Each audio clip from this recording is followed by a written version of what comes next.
The contrast is sharp. 006 slurps down ramen, with a gun casually tossed on the table. Meanwhile, Aijin, sharp in his suit, clutches his phone, his expression heavy with concern. Turns out they're sitting together. 006 savors the noodles, looking nothing like an infiltrator, while Aijin sits opposite him, watching in silence. 006 praises the high-calorie junk food 1 second, then snaps his gaze to Aijin the next, eyes sharp. If the camp couldn't find me, how did you? Aijin doesn't flinch, his eyes reflecting deep history, because I knew you were alive, and no one knows you better than me. 006 falls instantly silent. 006 grins, asking if Aijin's memories returned. Upon confirmation, he actually looks relieved. Bet 032 knows you're alive too. I'd love to see the look on his face. At the mention of the past, 006's smile vanishes. I was devastated when I heard you died. You didn't even tell 032? Aijin answers coldly. The fewer people know, the better. 006 looks surprised that Aijin kept secrets even from the bosses. The scene flashes back a cocky grin amidst the flames, back when they fought together in hell. The flashback reveals a brutal explosion, fire tearing through the sky. The battlefield was a living hell of smoke and death, with no peace in sight. Soldiers scrambled through the sea of fire amidst the ruins. In that chaos, the figure of the old number 001 stands out, radiating the cold ruthlessness of a war machine. Bodies lie scattered in the burning grass, soaked in blood.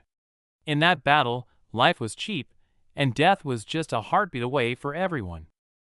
As the smoke clears, the surviving mercenary stands atop the ruins. The camera zooms in on a bloody mechanical hand, gripping a scorching magazine, still radiating violence. Back then, the eyes held no humanity, only endless rage and bloodlust. The pupils split like a beast's in the crimson glow of the fire. The scene cuts to a lonely back facing the devastation. Aijin's internal monologue echoes. Whenever I ask myself why I did that. Back in reality, 006 explodes with emotion, voice trembling. I obeyed the camp like a dog, all because I considered you a friend. And you lied to us. 006 adjusts his glasses, staring dead at the man in front of him, tone turning ice cold. The mercenary Jayan making waves lately. That's you, right? Aijin's silence confirms it. Aijin tries to explain, but 006 crushes the bottle in his hand, killing and interrupting. If you didn't want to be found, you should have stayed far away from the camp's radar. After the outburst, 006 looks at the city lights, tone shifting. You've changed since your memories returned. Maybe it's this peaceful life. I don't know if that's a blessing or a curse. Right in that moment of heavy tension, a jarring phone vibration shatters the silence. Aijin looks down. It's a call. 006 grins at the absurdity, eyes amused. In the middle of a life-or-death standoff, Aijin casually picks up the phone, acting like just another high schooler. In the corner of the cafe, Blondie 006 is glued to his phone. Beside him, silver-haired 032 watches closely, eyes full of suspicion. The silence is suffocating. The call ends, and a chilling grin spreads across Blondie's face. It's like he just got the kill order. Pure bloodlust radiates from him.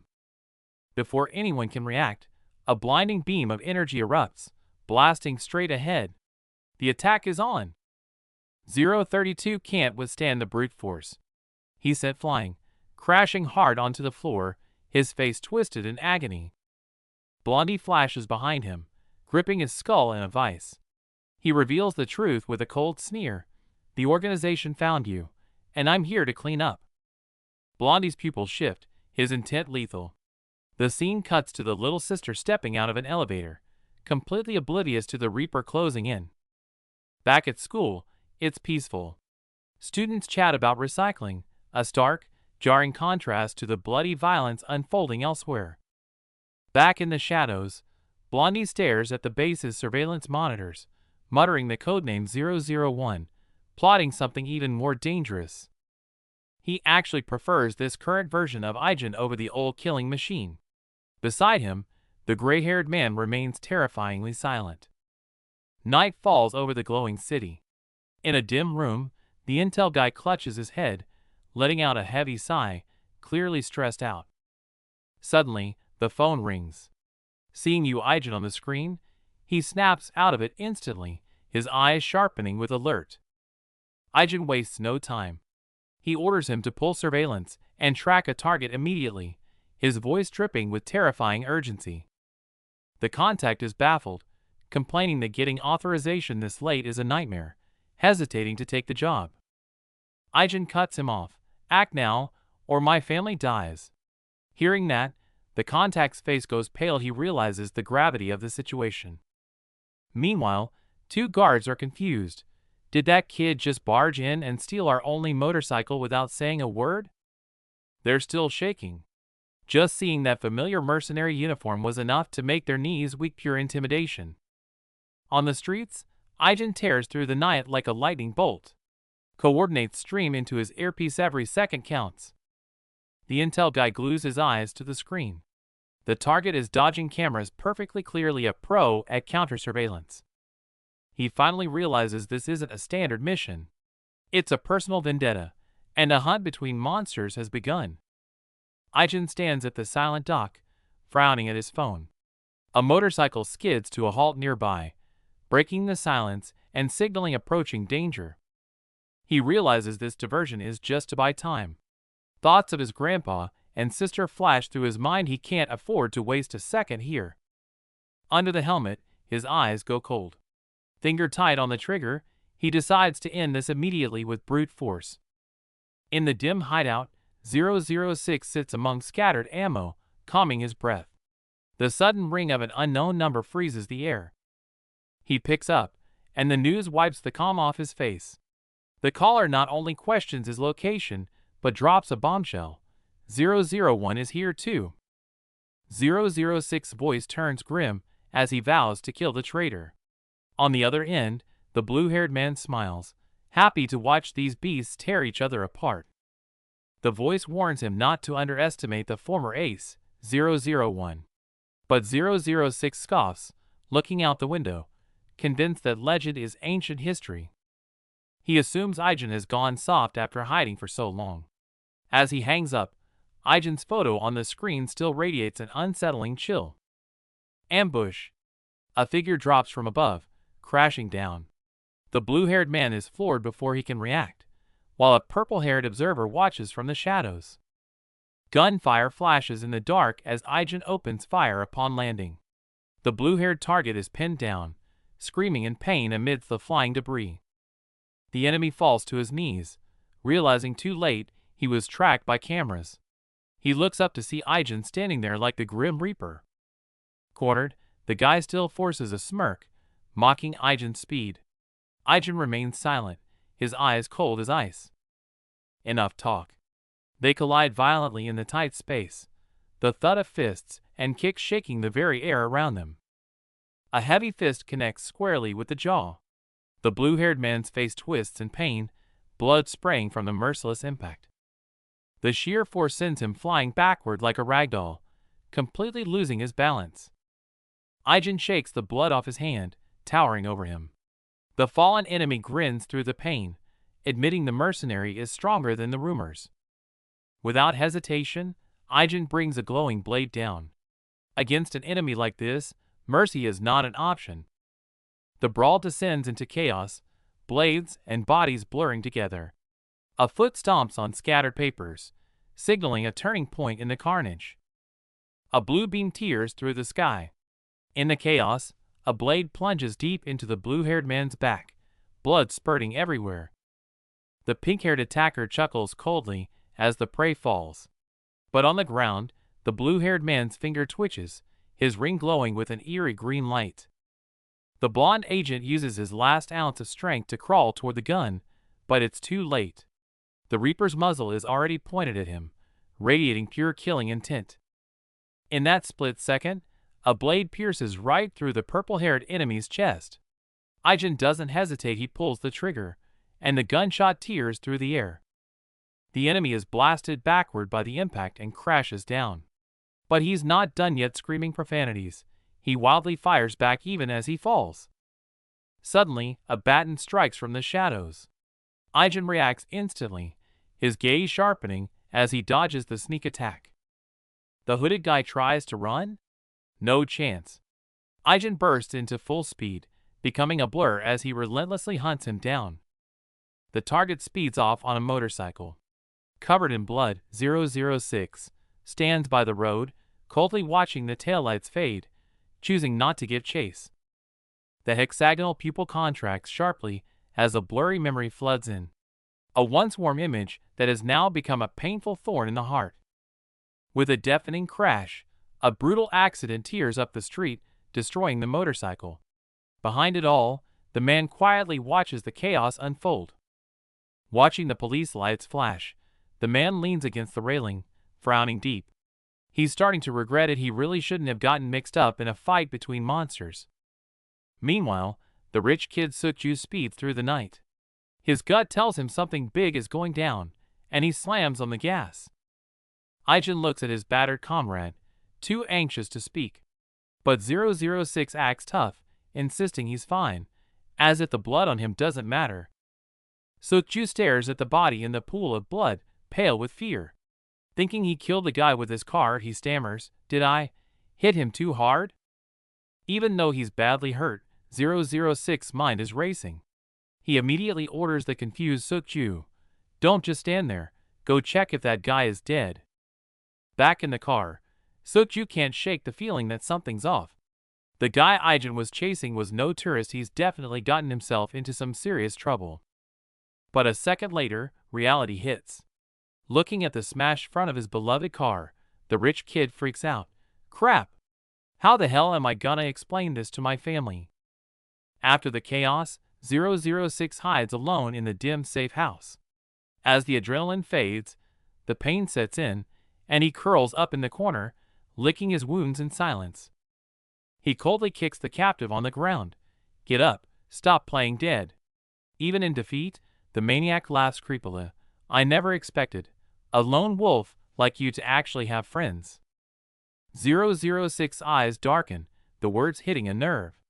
The mercenary who used to work alone now has a weakness in backup. That was indeed the enemy's most fatal miscalculation. The dust settles. Liam, covered in blood, collapses but checks one last thing. "Anyone else ordered to kill me?" Aijin replies calmly, "No one. Just me."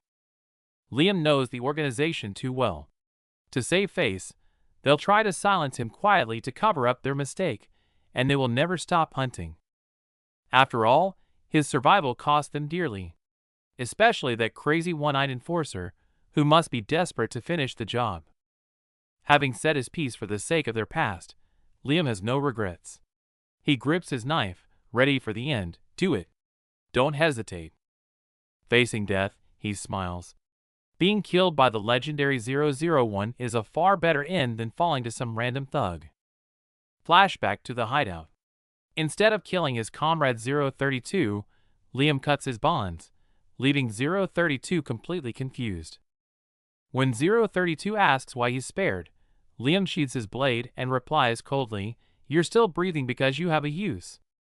He tells 032 that escaping the organization is impossible, unless one person dies to end it all. The plan is crazy. From now on, 006 is dead. Only by taking the fall and disappearing can the others survive. It's a huge gamble, but better than rotting in this shack. To survive, 032 agrees to play his part in this staged death. Back in the present, Liam warns Aijin gravely, "If you don't finish this completely, they will eventually target your family." Aijin's gaze darkens. He knows. If they dare touch his grandfather or sister, he will burn the organization to the ground. To protect his normal life, Aijin won't hesitate. As a final favor, Liam decides to clean up the mess before disappearing for good. Before they part, Liam stops him. Dropping the code name, he asks seriously, "What is your real name now?" "You Aijin."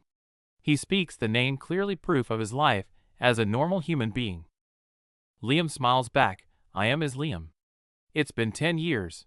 Finally, The two survivors from hell exchange names like human beings. Job done, Aijen returns to the old apartment.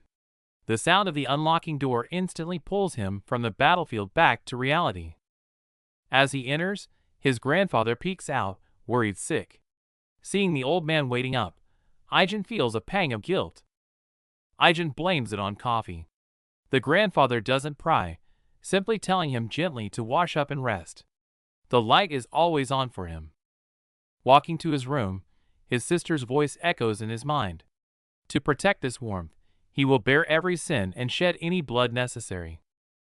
It's late, but Dayun is still awake.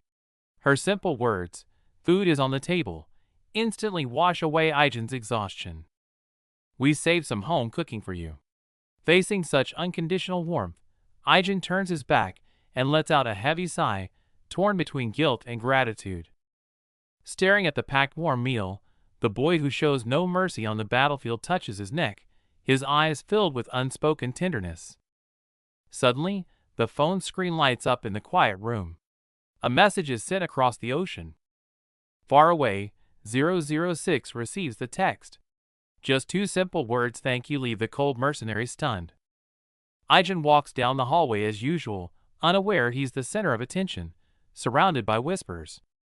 In the crowd, the silver-haired rich kid Sukju leans against the wall, staring sharply at Aijen, waiting for something. Sukju blocks the way, ignoring the confused classmates, and solemnly signals that he needs a private word with Aijen. The atmosphere in the waiting room is heavy. Sukju doesn't beat around the bush and brings up yesterday's chaotic attack. "The guy you hit yesterday was actually my work partner." This revelation makes Aijen break into a cold sweat, his heart skipping a beat. Aijen asks tentatively, but Sukju simply nods, his eyes devoid of hostility. Sukju shifts tone. "I know you investigated him, but it's best to stop here. Don't dig any deeper. I'm only telling you this because you helped me yesterday." Hearing this, Aijen sighs in relief and agrees to drop it. Sukju smiles knowingly. "I figured you had a history with him, but I won't pry into your secrets. Everyone has a past." Crisis averted. They walk back to class like nothing happened, where a curious female classmate is already waiting. Burning with curiosity, she leans in. "So mysterious. What were you two talking about?"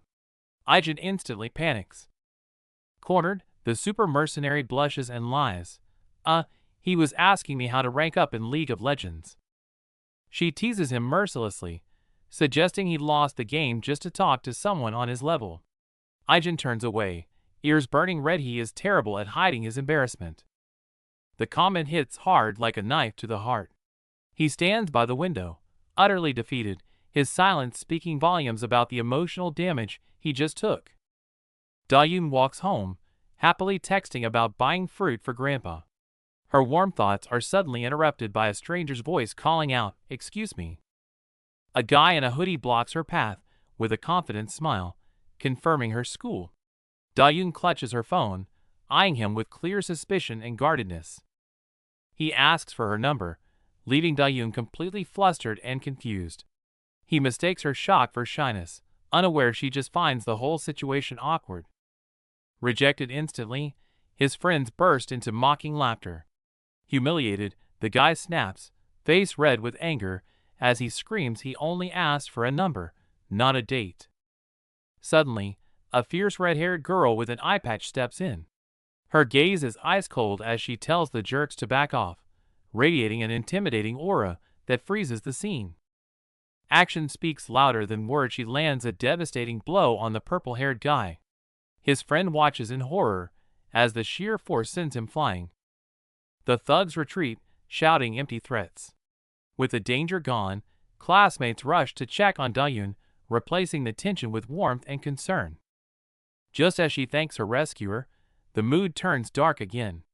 Three muscular, menacing figures block their path, their eyes locking onto them with malicious intent. Under the dim streetlights, two figures track their prey. A low question, "Is this the place?" signals that trouble has officially arrived. It's a rival school gang looking for a fight to assert dominance. The leader spots their targets, his eyes lighting up with cruel excitement as the hunt begins. Elsewhere, unaware of the danger, two friends walk home under the sunset. He grumbles about not being invited to the market, a quiet moment of everyday connection. Back at the scene, the gang leader's expression shifts. He realizes this opponent isn't like the other. Shock quickly morphs into lethal aggression. The tables turn instantly. Two figures stand above, looking down with cold disdain. The once arrogant bullies are now frozen in absolute terror. No words needed, violence erupts. A devastating punch sends the attacker flying. The remaining lackey trembles in pure horror, realizing too late he messed with the wrong people. The street becomes a chaotic battlefield. Silhouettes clash against the sunset, screams and curses filling the air as the retribution is swift and brutal. Back in the safety of home, Dahyun praises his fruit-cutting skills. Ijin stares at the knife, a gentle yet complex look in his eyes. He's used blades for much darker things than fruit. Warm kitchen vibes shatter as the phone rings, piercing the domestic peace and startling Ijin and his sister. The family freezes in shock. Ijin rushes to his room, staring at the ominous unknown number flashing on the screen. Ijin answers with a stone-cold face. On the other end, his former comrade speaks with a confident, knowing tone. It's 006, hiding in the shadows. He reveals his plan to plant false leads and vanish abroad to protect Ijin's identity. A final goodbye hangs in the air. 006 accepts his fate, and Ijin lowers his head, whispering a heavy "take care." Back at school, Seokju's eyes widen in disbelief as he processes some shocking news that leaves him stunned. Classmates gossip about a fight. Ijin cuts in, his gaze turning sharp as he demands to know who the attackers were. Hearing "go suck high," Ijin's expression darkens immediately. A red warning light flashes in his memory. The group senses a trap, suspecting it's no coincidence, while the girls remain confused by the sudden tension. The conversation shifts to Dahyun. A classmate notes how popular and pretty Ijin's sister used to be in the past. His friend is shocked. Another student reveals the dark truth. Dahyun was isolated because bullies targeted her.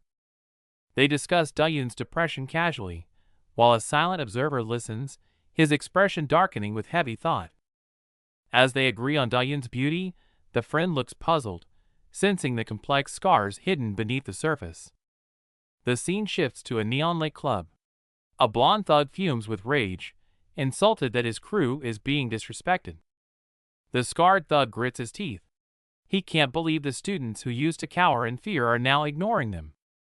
The boss explodes in a rage, screaming at his terrified lackeys, demanding to know who exactly they messed with. The white-haired thug panics, realizing they provoked a friend of the notorious Cha Dusik. He wants to flee immediately. A heavy boot stomps out a smoldering cigarette. The silence breaks, signaling that this conflict is far from over. The tattooed giant roars, ready to rumble, but Ijin just stands there, flashing a confident, chilling smile. Seokju drops the act, his eyes glowing with a terrifying blue light that freezes the thugs in sheer shock.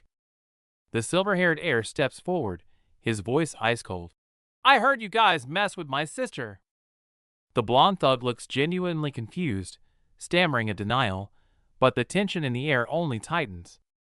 The scarred leader pauses, suspicion narrowing his eyes. "Wait, are you saying she's your sister?" The blonde guy starts shouting frantically, swearing it was a mistake and his brother didn't know who the girl was. Gritting his teeth, he backs down and promises to keep everyone away from her, while Seokju watches in cold silence. Anger, coldness, and fear clash in the air as their gazes lock in a silent, suffocating standoff. Veins bulge on the thug's neck from suppressed rage, but faced with Seokju and Ijin's overwhelming presence, he holds back. Muttering in Portuguese about settling this later, the gang decides to retreat, leaving the tension unresolved for now. Outside, the truth comes out: the guy hitting on Dahyun was the brother of a major figure, leaving the girl in total shock. Seokju remains on edge, his eyes darkening as he warns that those guys can't be trusted and he'll keep watching them. Confrontation over, Suk-ju takes a deep breath and adjusts his tie, trying to steady his nerves after the standoff. Cut to the convenience store. Ijin stands before a bowl of ramen and rice balls, feeling a rare moment of nostalgia. Suk-ju offers a fancy meal, but Ijin refuses. When the topic of the borrowed motorcycle comes up, the heir casually tells him to keep it. Ijin pauses mid-slurp. He grumbles whatever, clearly uncomfortable with owing anyone a favor, even for a bike. Watching Ijin eat, Suk-ju can't help but wonder.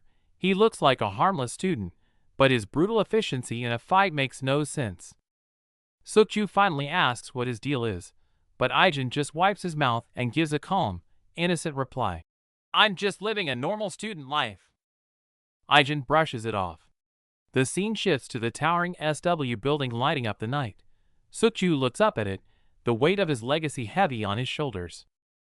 The memory shifts to a high-rise office, where voices question the ruthless cost of the company's growth, a thorn in Suk-ju's side. Tension fills the office. The boss states it plainly. When you steal candy, expect enemies to bite back. Elsewhere, the chairman offers tea to break the ice, but the gray-haired young man shuts him down cold. The chairman probes about training and school, but the guy gives one-word answers, radiating leave me alone energy. Patience running thin, the young man cuts the meeting short. I'm leaving. Training calls. As he storms off, the bodyguard fumes in silence, but the young man doesn't look back. Cut to the SW training center. Security teams are drilling hard, watched closely from the shadows. In the observation room, the instructors discuss the rookie. The blue-haired leader is sharp. He's hiding his strength. The kid moves with insane speed. He's holding back, but his combat instincts are impossible to hide. It's obvious he's a trained pro.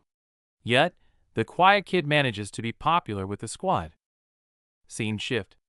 Shinjia sips her coffee, feigning concern for her blonde subordinate's injuries, but her tone is loaded. The subordinate smiles nervously. Her gentle warning to be careful sends a chill down his spine. Pleasantries over, she drops the bomb. Are you still investigating that student? He blurts out, you Ijin. Jia's eyes narrow instantly. He remembers the name? It's more than just an investigation. Seeing him sweat while trying to act cool, Jia smiles and cuts him off. Stop acting. Seeing his relief, Jia puts the pieces together. She whispers, you Ijin, her interest in the high schooler deepening. Elsewhere, the silver-haired guy takes a water break, only to be accosted. Are you a friend of my fiancé? The luxury car tears through the night. Jia stares at the silent silver-haired driver, the air thick with tension. She tries to recruit him as a celebrity, but he shoots it down without even blinking, not interested. Since small talk failed, she drops a name, Major Kong Hamchan. Instantly, the driver's icy mask shatters in shock. The atmosphere in the car is off. The director stares out the window in silence, while her so-called fiancé looks anxious, muttering about needing to see her. In the back, Ijin narrows his eyes, sensing something is wrong. Ijin whispers something, and the director smiles knowingly, confirming the man knows the major. Yuna, sitting nearby, looks completely lost, having no clue what their code talk means. The blond man suddenly crosses his legs, his demeanor shifting from anxious to arrogant elegance. The director frowns. This sudden change in attitude rubs her the wrong way. The convoy arrives at the underground garage, and bodyguards immediately swarm in. They escort the VIPs toward a dark door marked authorized personnel only, the air heavy with seriousness. In the lounge, the blond man loosens his tie, complaining irritably. Next to him, the bodyguard stands stone-faced but sweating, the tension in the room becoming suffocating. Outside, two stoic bodyguards stand watch. Inside, the director touches up her lipstick, enjoying a moment of quiet, unaware that danger is right behind her. As she washes her hands, another woman's reflection appears in the mirror. The long-haired intruder stands silently behind her, their eyes meeting in the glass as the air freezes. Before she can react, a gloved hand clamps over her mouth. A cloth soaked in sedative is pressed against her face, terror instantly filling her eyes. The woman in red ruthlessly pins the director to the floor, her movements skilled and brutal. At the door, a man in a hat watches coldly. The extraction team has arrived. Elsewhere, the attackers swiftly secure the scene. The leader, eyes dark and menacing, orders his team to hurry. Unconscious guards kneel on the floor. The operation is terrifyingly silent. The security team finally realizes something is wrong. Seeing their colleagues on the ground, the leader turns pale and roars into his radio, "Block all exits. Check the cameras. She's gone." While others panic, Aijin is already sprinting. His mind races. If they took her, they need a vehicle. They're definitely heading for the parking lot. He flies down the stairs and bursts through the B1 doors. The loud crash echoes through the empty underground space, his eyes cold enough to freeze water. The garage is massive. Aijin sprints while scanning every corner, checking every car. He's racing against the Reaper himself. Suddenly, his instincts scream. He skids to a halt, muscles tensed, staring intensely into a dark corner ahead. Found them. A black sedan is revving up. The driver's eyes bulge in terror seeing Aijin charge out of nowhere, but that won't stop his assault. To cut them off, Aijin vaults over obstacles, pouncing like a cheetah. The kidnappers inside are stunned. Is this guy even human? He can't outrun the wheels, so he uses his body. Amid screeching tires and a violent impact, Aijin is thrown back, but he doesn't make a sound. The black van speeds off. Ignoring his injuries, Aijin drops to one knee and reports, "Target vehicle located. Black minivan. License plate MIB0007. Watching the van disappear into the red glow of the exit, Aijin fights the pain to stand up. He didn't stop them, but he's locked onto their tail. A life-or-death chase unfolds on the highway as the black van desperately flees, the impact so severe someone is thrown from the vehicle. Meanwhile, Aijin jumps onto the roof of a speeding sports car, sprinting under the neon lights with reckless abandon. In the underground lot, kidnappers push a cage containing the VIP, while the blue-haired hothead yells at his crew for being too slow. Aijin ignores everything else and floors the gas pedal, the engine roaring as he charges forward with death-defying resolve. Bang! The car smashes into the crowd like a missile, sending several suited thugs flying instantly. As smoke rises from the explosion, the silver-haired leader stares at the destroyed passage, realizing the relentless pursuer has arrived. The car drifts out of control, the massive momentum tossing people around and leaving the scene in chaos. In this moment of life and death, a memory flashes through Aijin's mind, a meal shared with his comrade, 006. That day, 006 asked him seriously, "You said you do all of this for your family, right?" Aijin's answer back then was unhesitating, "Yes, my family is the only reason I keep going."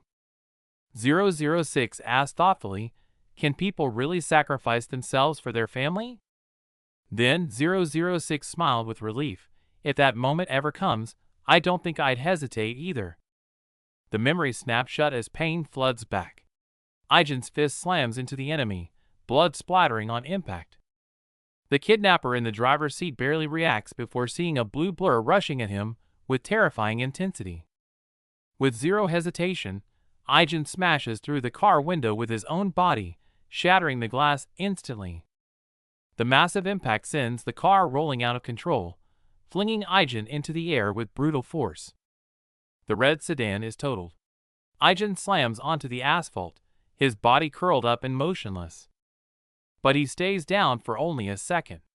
Covered in blood, Aijin staggers to his feet, a relentless fury burning in his eyes. From a car nearby, the mysterious woman watches it all unfold, a faint, amused smile playing on her lips. A figure sprints desperately across the road as tires screech against the asphalt. This is a frantic, high-stakes chase. The car screeches to a halt, and the team leader explodes, screaming at blood-soaked Aijin. Where did they go? Aijin doesn't waste a breath, forcing his injured body into the back seat. Don't argue. They turned right. Drive. Flooring the gas to follow the GPS, the team leader snaps. I'm dumping you on the roadside. Go home. You're just a student, the leader yells in panic, but Aijin remains stone cold. I'm doing this voluntarily. Seeing Aijin's blood-stained hands, the leader softens for a second. Are you okay? Aijin doesn't even blink, totally fine.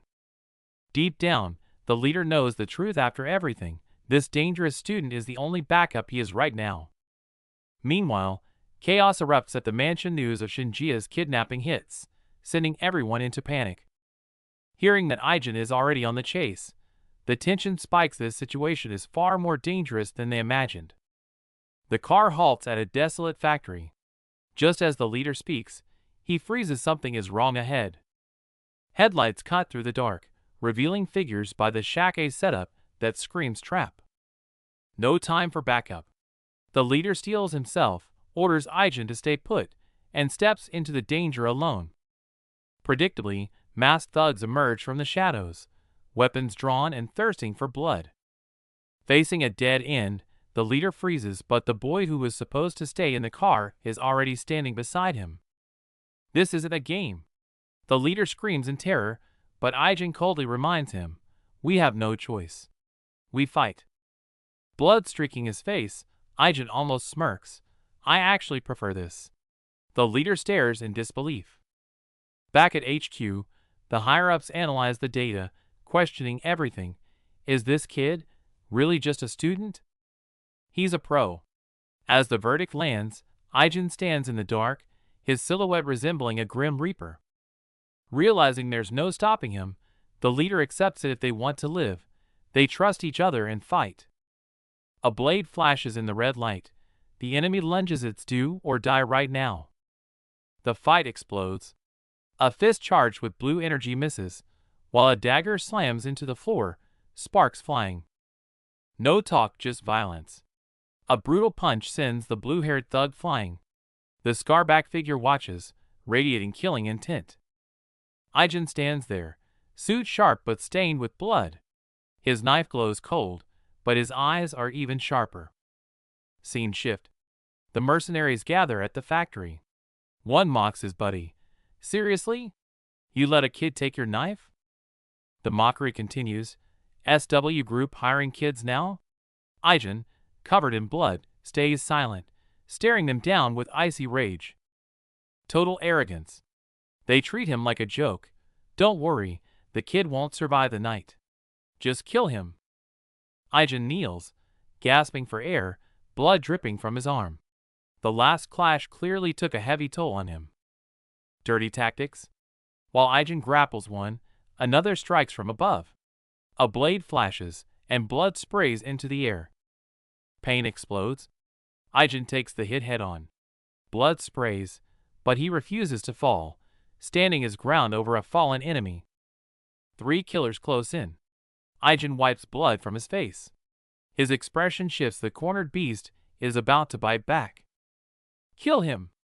The order is given, but Aijin moves first. He launches into the night, faster than lightning, striking hard. They can't react in time. Aijin's blade pierces their defense. What? Panic cuts off their screams instantly. No fancy moves, just pure lethal efficiency. The blade dances through the crowd, every strike drawing a scream of agony. Aijin's killing intent explodes. His knife moves like a reaper's scythe, leaving enemies clutching their wounds in despair. Shit! The masked men struggle to block, but Aijin's attacks rain down like a storm, completely suffocating them. Metal clashes violently. Every strike aims to kill. This overwhelming pressure, it's not human, let alone a high schooler. With a final scream, the last enemy is blasted back. Aijin stands over them, cold and victorious. It's over. The mercenary's hand trembles violently, gripping his weapon, but unable to lift it. Fear has soaked into his bones. Aijin, face masked in blood, gasps for air. He won, but his body is screaming at its absolute limit. Bodies litter the ground. Aijin stands alone amidst the carnage. A chilling sight that freezes the blood of anyone watching. Uninvited guests crash the party. A woman pushes a wheelchair, her expression ice cold, flanked by a shadowy figure. They realize SW Group is reacting fast. The man in the cap confirms the kidnapping is done, time is running out. Sirens wail outside. Inside, a man in a suit hides, gasping for air, terror written all over his face. Cornered. The kidnappers surround the security team leader. A thug with blue-streaked hair screams in his face, furious at being tracked. Violence erupts instantly. The leader gets smashed into the wall, then choked out by a massive, muscle-bound brute. But the leader fights back. He breaks free and lands a brutal punch right in the thug's face. The stakes rise as a glowing blade appears. The leader doesn't flinch, raising his fist to fight barehanded against steel. Total chaos. Punches, headbutts, and slashing blades fly through the firelit confusion in a fight to the death. A purple-clad assassin strikes. The blonde guard reacts instantly, dodging the lethal blade by a hair's breadth. Suddenly, a blue light cuts the darkness. A glowing purple eye stares coldly. That's enough, a voice freezes the battlefield. A dirty move. The gun presses against the hostage's head. The team leader freezes, shaking with helpless rage. Move and she dies. The gunman's finger tightens on the trigger, eyes manic, forcing the injured guard to stand down. What now, hero? They taunt. But instead of despair, the guard lets out a cold, terrifying smirk. Wham! A bone-crushing impact. The blonde fighter coughs up blood, his body reeling from the massive blow. The dust settles. The suit guy stands tall, completely unfazed. Didn't even move a millimeter, he mocks. Tension peaks in the garage. Radiating a red aura, the guard stands alone against the gun and the hostage, betting his life. The woman in the wheelchair whispers a tearful "I'm sorry." The gun barrel shakes, the execution moment is here. He takes the hit. Standing firm despite the blood, twin blue blades suddenly snap into existence. The counterattack begins. A massive saw blade swings down. The red-haired woman slides underneath, cheating death by mere inches. Clang! The knife skids away. The brave guard finally collapses, bloodied and broken, as enemy boots step into view. The fight erupts instantly, a knife is sent flying. The silver-haired boy crashes to the ground, staring up at the enemy's cold boots. It seems over. The man in the red hat snaps, his face twisting in rage as he screams in disbelief, clearly shocked by the resistance. Giving no chance to breathe, the gun roars. The bullet finds its mark, sending blood spraying into the night air. The massive impact sends him flying, his body slamming hard onto the wet ground like a broken doll with a dull thud. Just then, Aigen steps in, shielding the wounded. His eyes are cold as he commands, "Run! Don't look back!" Taking on the danger alone. Ignoring the blood on his face, the man grits his teeth and sprints for his life, eyes filled with fear and desperation. The scene shifts to a dim container warehouse. The kidnapped executive wakes up, head splitting, letting out a painful groan. Memories flood back, pinned down in the dark, the suffocating terror. The helplessness of that moment consumes her instantly. Before she can scream, a hand covers her mouth. The silver-haired boy beside her, covered in bruises, signals sharply for silence. She asks where they are in a panic, while Sukju forces his battered body to stand guard, scanning the surroundings without rest. Reality sinks in, she's really been kidnapped. Sukju whispers reassuringly, "Don't be afraid. Help is on the way." But the situation is grim. Sukju grits his teeth, it's a dead end, and the enemies are armed. They are sitting ducks.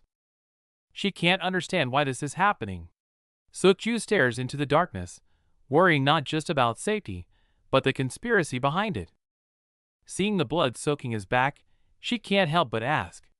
Sukju claims he's fine, but his trembling body betrays him.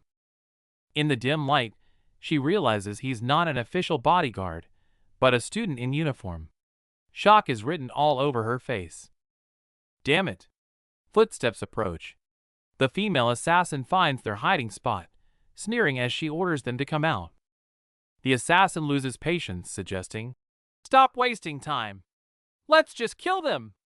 The shadow of death fills the room instantly. Sukju hears them and clenches his fists. Since there's no escape, he decides to face them alone to protect her. He slowly stands up. Her eyes widen in protest, but she can only watch helplessly as the injured student walks toward the gun. Facing the dark muzzle, Sukju raises his hands in surrender. The blood on his body contrasts tragically with the resolve in his eyes. The female boss smirks, gun raised at the injured team leader, mocking him. "Think you're the main character? Think you won't die?" Gun in his face, the team leader doesn't flinch.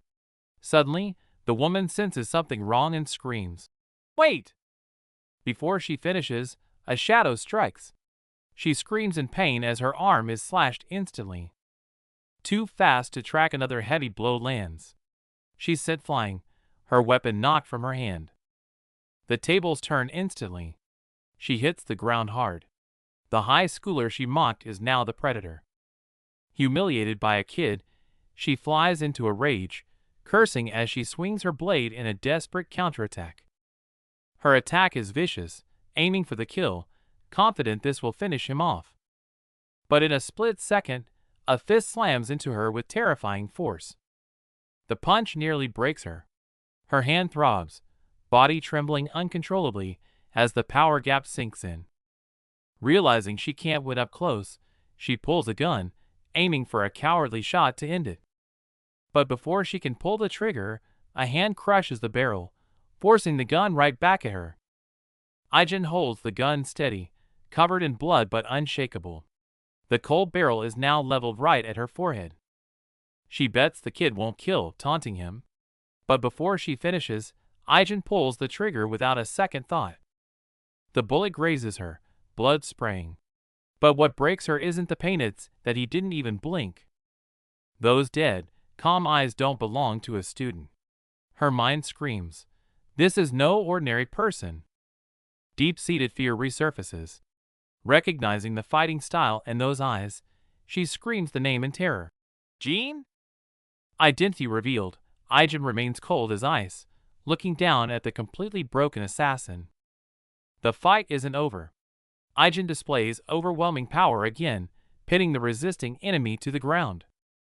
Elsewhere, the real mastermind steps out, looking at the mess with a cold, malicious gaze. Disgusted by incompetence, he cleans house himself. His brutal methods suggest he might be even more dangerous than Aijin. A devastating kick sends shockwaves through the room. The enemies finally realize their mistake. This is no ordinary bodyguard. The security leader, bleeding heavily, stands his ground. He bought precious time, just enough for the VIP to escape. Meanwhile, the purple-haired man walks through the night, a chilling calm washing over him as he anticipates the coming violence. Back in the warehouse, the villain gloats.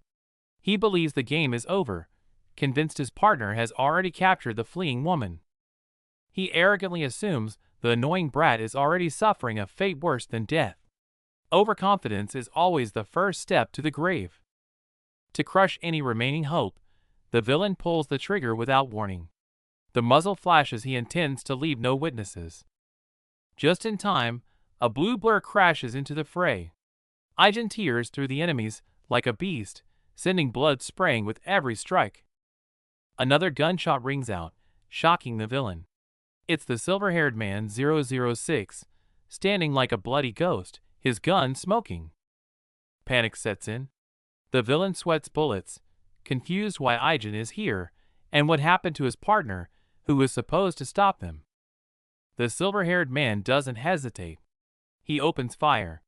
Every bullet is fueled by vengeance, slamming precisely into the enemy. The overwhelming firepower even surprises Aijin. Explosions and gunfire engulf the room as the situation spirals into chaos. Aijin doesn't stay idle, diving into close-quarters combat amidst the hail of bullets. He moves so fast he's a blur, launching enemies before they can react. Silence falls with the final shot. Surrounded by bodies, Aijin stands in the center of the bloodbath, looking like a cold-blooded reaper. The surviving security team watches in horror. A high school student, killing with lethal precision and zero hesitation. Outside, the rich heiress is traumatized by the brutality, covering her ears tightly, her eyes wide with sheer terror. Watching Aijen's professional demeanor, the security leader asks his subordinate, "You think that kid is definitely a pro, right?" As the SWAT team finally arrives, the subordinate nods grimly. This is absolutely not the work of a normal student. Police quickly cordon off the scene. Bodies litter the ground. The fierce battle turned this place into a living hell. The cleanup begins. The SW executive is safe, but shaken to her core. When asked by the police, she can barely manage to say she's okay. But she recovers fast, immediately pointing out the last kidnapper hiding in the crowd. The nightmare is finally over. Crisis averted, chaos remains. The SW executive takes charge, arms crossed, ordering a status check on the team and that kid. Amidst the cleanup, the bloodied security team leader finds the executive.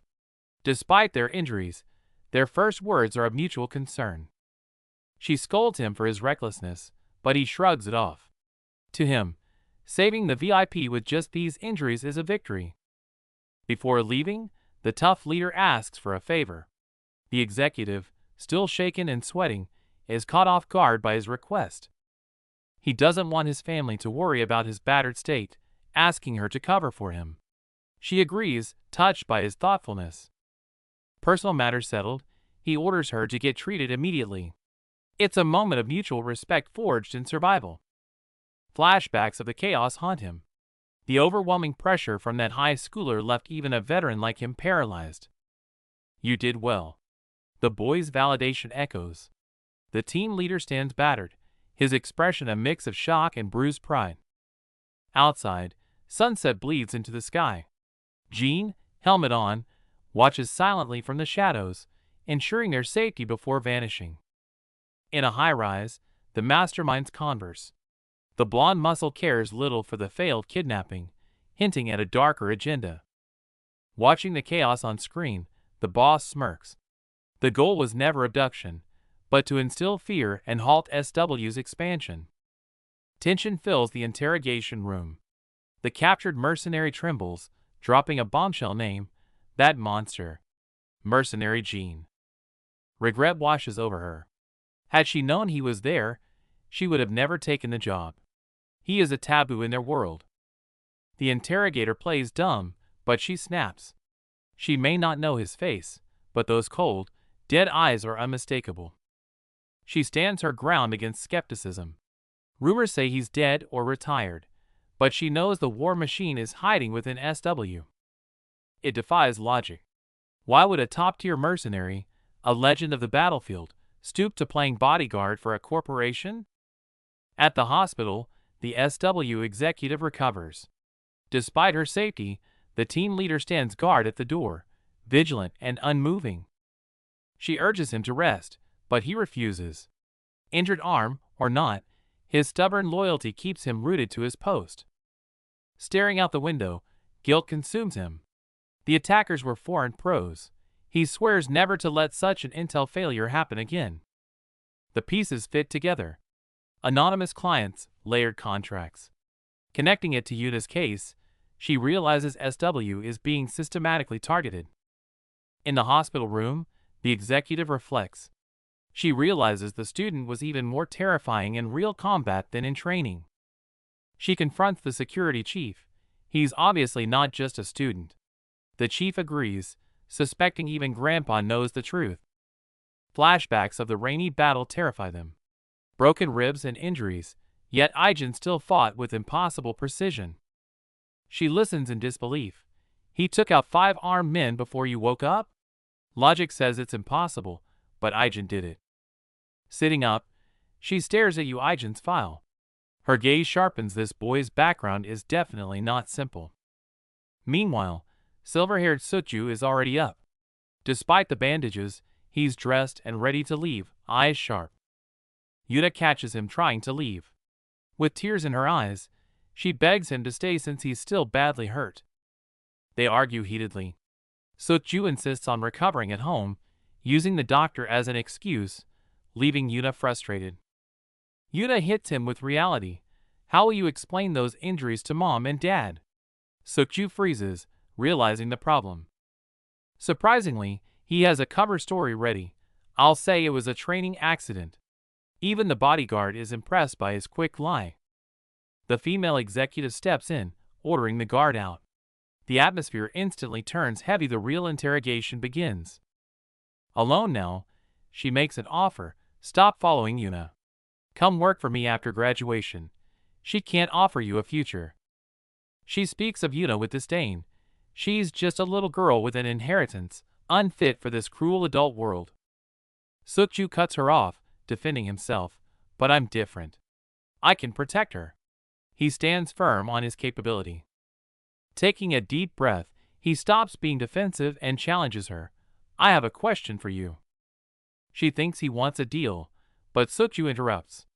He's not interested in rewards, he's asking about something else. She suddenly shifts tone, teasing him? Not dating? Guess it's just a one-sided crush on her part then. Back to business, she asserts dominance. Anyway, come to me after graduation. You know it's the right choice for the family. Sukju falls silent, visibly conflicted. The executive smiles, knowing her words struck a nerve. I'll think about it. With that, Sukju ends the conversation, stepping out into the light but leaving with a heavy mind. Back home, Grandpa and Dayun are panicked, asking about his training injuries. Aijin, face battered, looks tired and tries to play it down. His sister asks if it's serious. Aijin lays his scarred, battered hands on the table and calls her name to distract her. Those hands tell a brutal story. Grandpa asks seriously if he actually likes bodyguard work. Aijin stares at his cup and admits, a little. Grandpa gently reminds him, he's young, he can always choose a different path. I'll support whatever you choose. Those words lift the weight off Aijin's shoulders. His eyes brighten, and a genuine smile finally breaks through. Aijin nods in agreement. But Grandpa immediately starts overthinking if he's being too nagging. Dayun sits there, totally confused by the sudden shift in mood. Cut to the mercenary camp, tension spikes. News breaks out. 032 has gone rogue. He heard the rumor that Aijin killed 006, and he's snapped. The ground is soaked in blood. The camp mercenaries look at the carnage, cursing 032 for losing his mind and going on a rampage over his brother's death. 032, in a red hoodie, stands at the airport, staring coldly at the crowd. To him, family is useless trash. The hunt begins. Alone in his room at twilight, Aijin sits on the edge of the bed, tightly gripping his brass knuckles. The warm light can't melt the cold tension in his gut. A memory flashes. A woman screaming his codename Jain. Aijin's eyes narrow. If she knows that name, she must be connected to the camp. Sudden ringing shatters the silence. Aijin glances at the screen. It's Shin Yuna calling. Aijin puts away the knuckles and steadies his breathing. Even in safety, he's always ready for a fight. At the convenience store, Aijin piles up a mountain of kimbap. Glasses Jaehyung stares in disbelief. I know you're hungry, but isn't this overkill? Yuna just smiles and tells him to eat up. She gently unwraps the food for him, voice soft with concern. I heard you got hurt pretty bad. Are you okay? Aijin holds up his bandaged hands, claiming he's fine. Yuna pouts, complaining she tried to visit, but was blocked at the door, probably Shinjia's doing. Aijin munches on the food, explaining Grandpa made him rest today. Yuna watches him being so obedient, her eyes softening with a mix of affection and deep thought.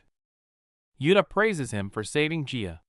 But Aijin keeps a straight face and dumps all the credit on the security team leader.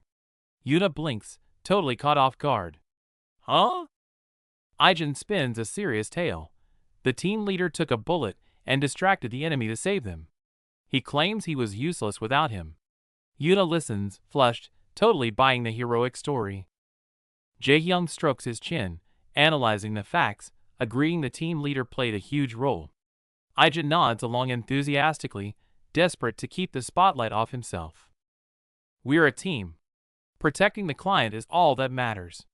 Ijin drops this professional line to seal the conversation. Jae-hyung nods, unable to argue with that logic.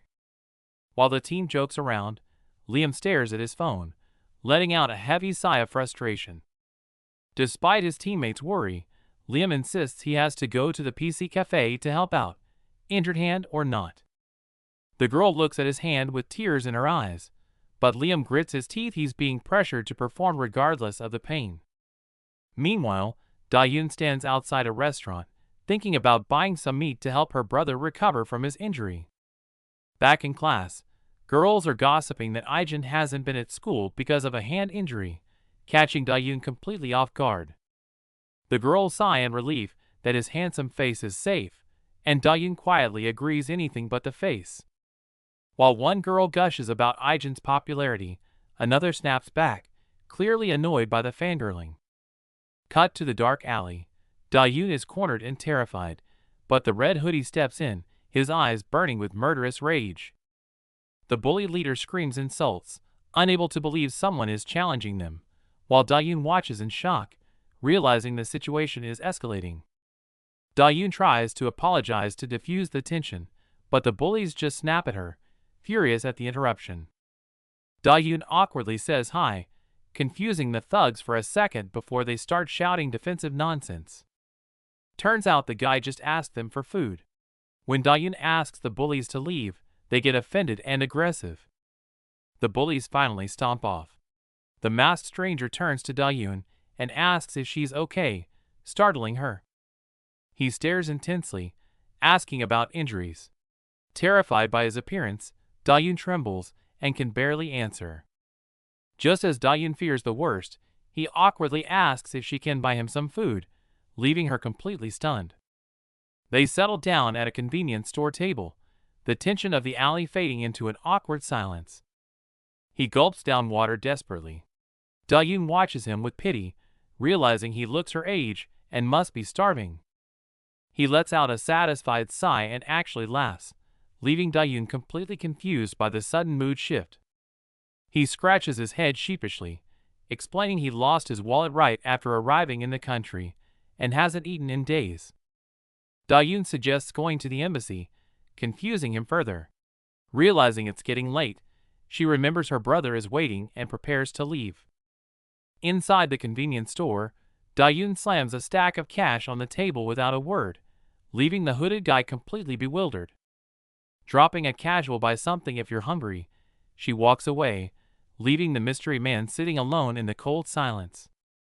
Under the hood, his violet eyes stare intensely, his killer instinct momentarily shaken by this unexpected act of kindness. The scene shifts violently to a bloody battlefield. Amidst roaring gunfire, the former 001 ruthlessly reaps lives, a brutal past that refuses to fade. In a dim room, a masked mercenary blocks the exit, while a terrified couple cowers on the floor, the man desperately shielding the woman from the gun. The woman's eyes widen in sheer terror, clutching her clothes, while the mercenary stands mercilessly at the door, death just a breath away. Target must be eliminated. The orange-haired killer closes in with lethal intent, unaware that his prey is anything but ordinary. Just as the killer closes in, a realization strikes in the darkness. 001. The intruder freezes, his eyes wide with sudden terror. Before he can react, the blue-haired man is struck down by immense force, crashing to the floor, groaning in pain while clutching a blue device. He jolts awake. Ijin sits up in bed, drenched in sweat and gasping for air, realizing the bloody chaos was just a relentless nightmare. His bare feet touch the cold floor, grounding him instantly. The panic fades, replaced by his usual sharp, composed gaze. Hearing him move, Grandpa and Dahyun turn around in the kitchen, surprised. "Ijin? Why are you up? You should be resting more." Ijin insists on going to school, but Grandpa frantically urges him to rest and heal. Seeing their worry, even the tough soldier has to give in. Grandpa rushes off to cover a shift, leaving Dahyun to look at her brother with a mix of confusion and deep concern. Then she turns with a sweet smile, gesturing to the table. "Since you're up, You'd better finish all the breakfast I made. No leftovers. Walking the streets after the meal, Aijen's eyes shift back to soldier mode, scanning the peaceful morning city with hidden alertness. His phone buzzes a classmate asking if he's coming to school for a game. The ordinary life is calling out to him. He casually declines the invite, a faint, cold smirk playing on his lips, while a figure in a red hoodie stands silently nearby, creating an eerie vibe. Aijen stops in his tracks, his gaze locking onto the red hoodie. Even across the railing, a strange tension begins to thicken in the air. His eyes sharpen instantly. Aijen launches into a sprint, tearing towards that direction, shattering the morning's peace in a heartbeat. In the pouring rain, 006 sprints desperately down the street, as if chased by death itself. Meanwhile, Aijen waits in the shadows of the construction site, eyes cold, tracking his prey. 006 steps into the abandoned building, unaware he's walking straight into a trap. In the dark, 006 freezes. A gun is already quietly pointed at his head. Tension spikes. No talk. Chaos erupts instantly.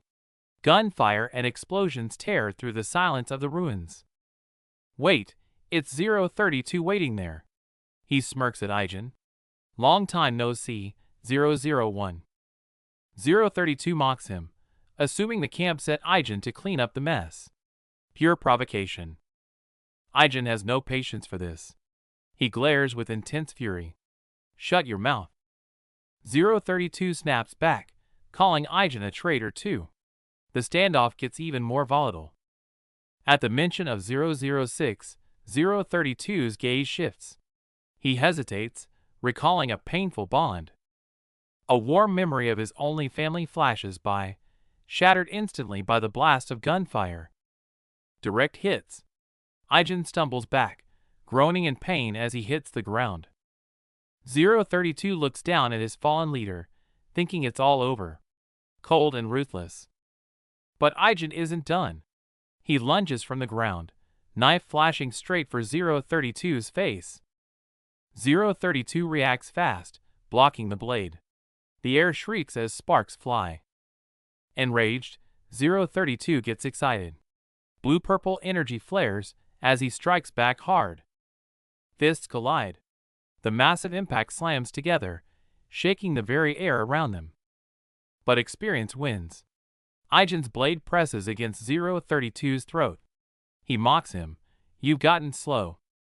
Aijen delivers the verdict cold. You're just a target now. He strikes a devastating blow. Even then, 032 staggers back up. Purple killing aura flares around him. It's not over yet. Aijen clutches his bleeding side, his stare piercing through the gloom. Blood stains the floor, but his fist clenches tight, radiating raw power. Cut to the peaceful school. Blissfully unaware of the bloodshed, Da-Yun sits in class, worrying only if her brother is eating his meals.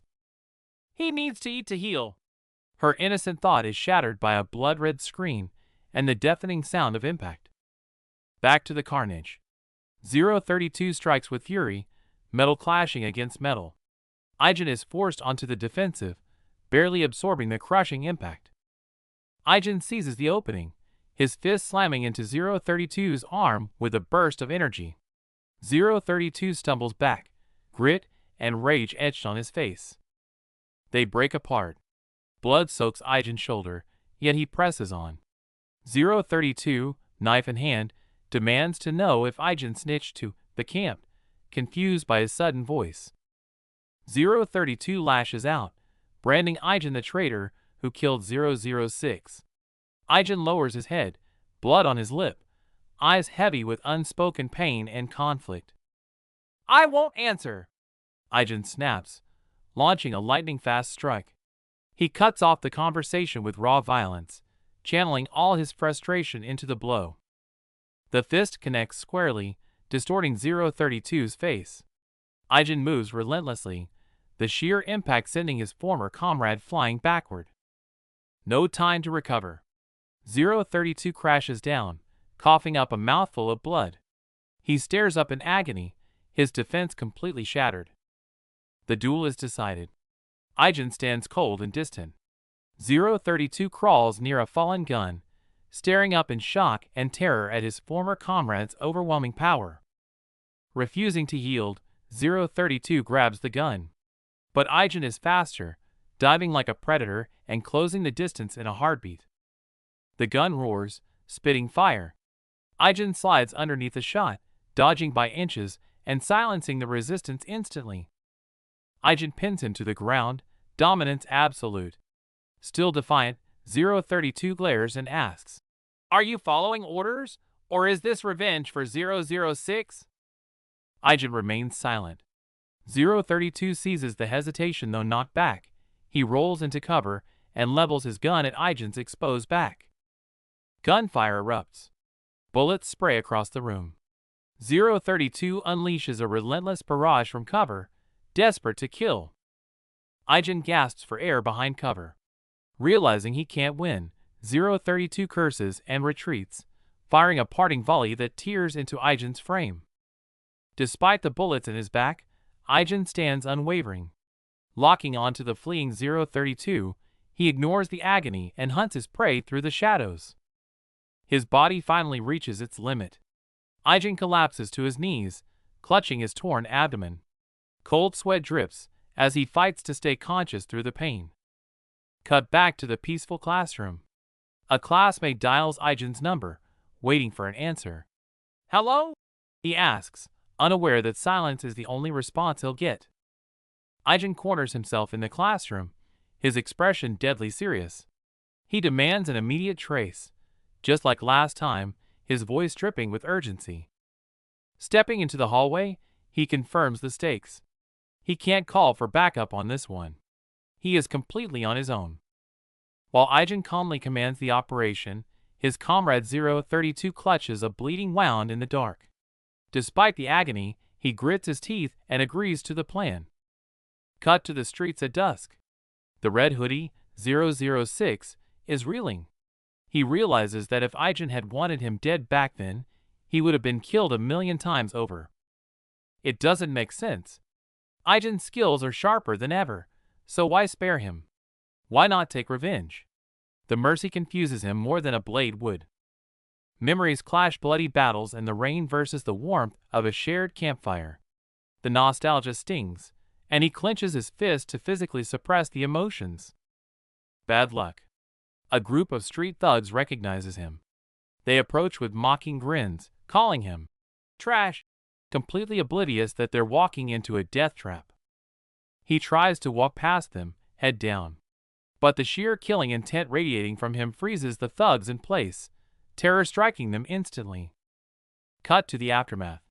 The red hoodie stands on a ledge, looking down coldly. The three thugs are sprawled on the ground, beaten unconscious. It wasn't even a warm-up. Rounding a corner, he bumps right into a short-haired girl. Still radiating danger, he freezes. She stares at the masked figure in surprise, tension hanging in the air. She points. "You are?" And he panics.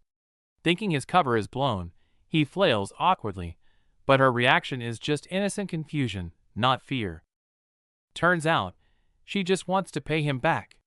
Da-yoon hands him her only bill, thanking him for his help. The hardened mercenary is completely disarmed by her kindness. Somehow, they end up eating at a convenience store.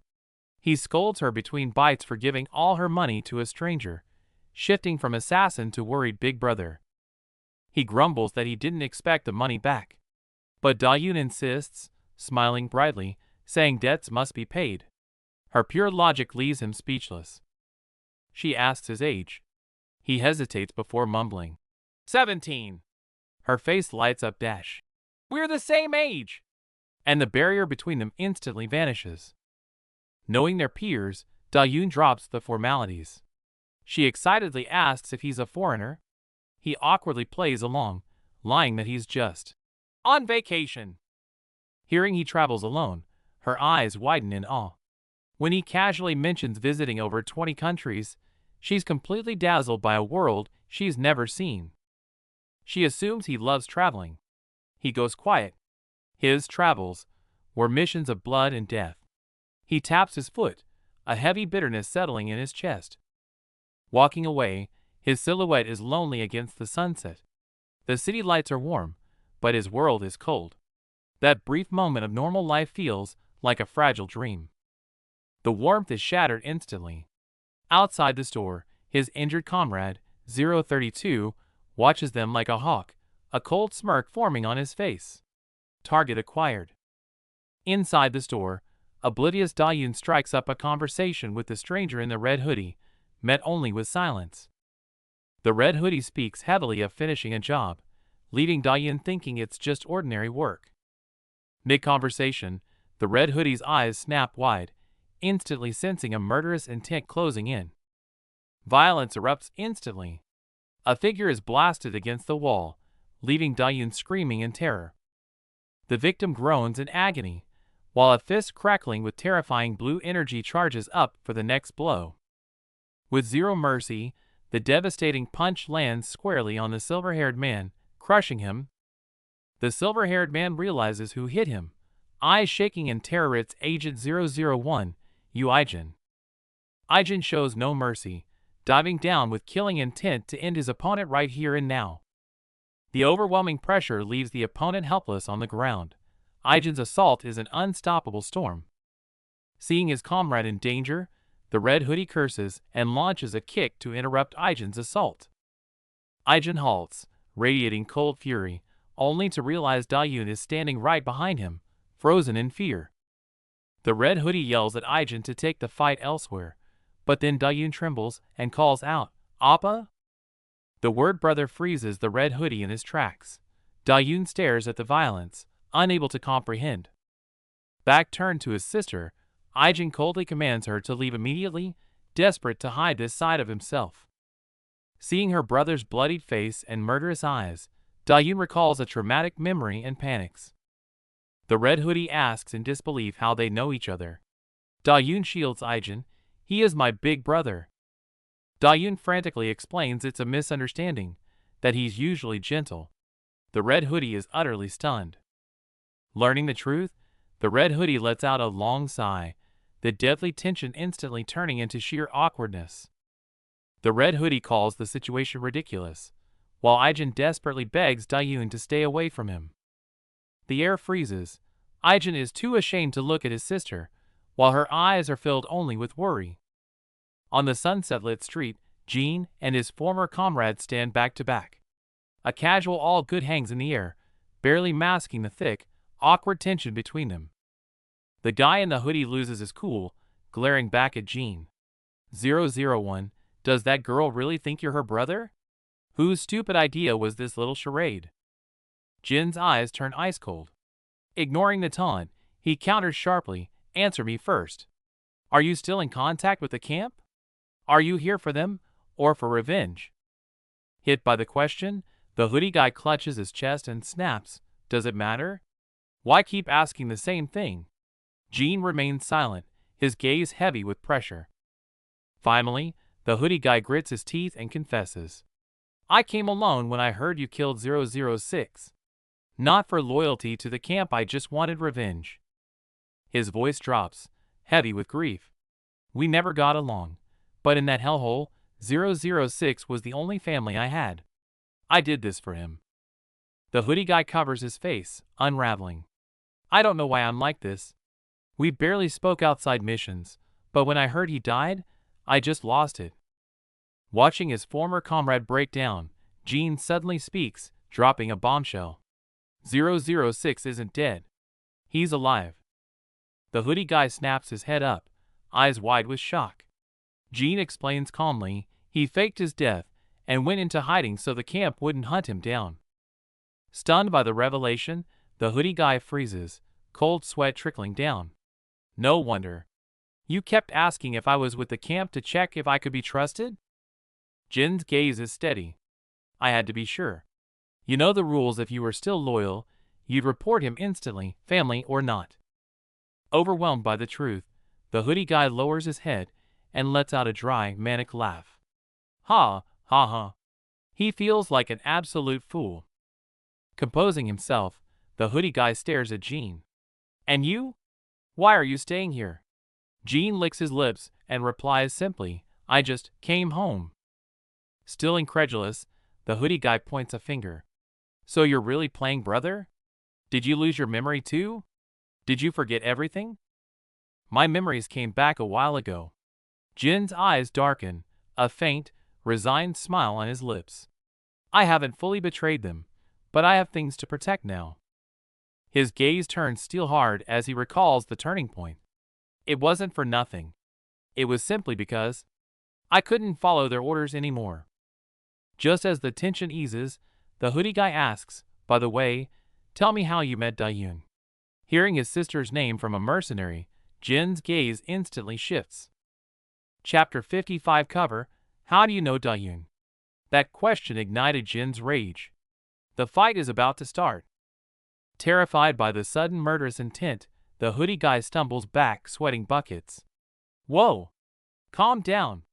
It's a misunderstanding. She saved my life a few days ago. The dust settles. The purple-haired merc stands frozen in shock, while Jin finally exhales, wiping sweat from his brow. The nightmare is over. The purple-haired merc narrows his eyes. The killing intent has vanished, but the lingering pressure feels even heavier than during the fight. Silence fills the wrecked room. Without a word, they start cleaning up the debris together, an awkward but peaceful truce amidst the chaos. Breaking the silence, the purple-haired merc grips his drink and asks the question weighing on his mind. Is 006 actually okay? The brutal memory flashes back, a motorcycle slamming into a car in the pouring rain, exploding into a ball of fire to fake a death. Jin sips his drink, eyes dark. As long as he's alive, that's enough. But his friend protests. He literally tried to kill you. Jin admits to betraying the camp. The purple-haired merc cuts him off sharply. You betrayed the organization, not us. There's a difference. He continues intensely. That's exactly what 006 said.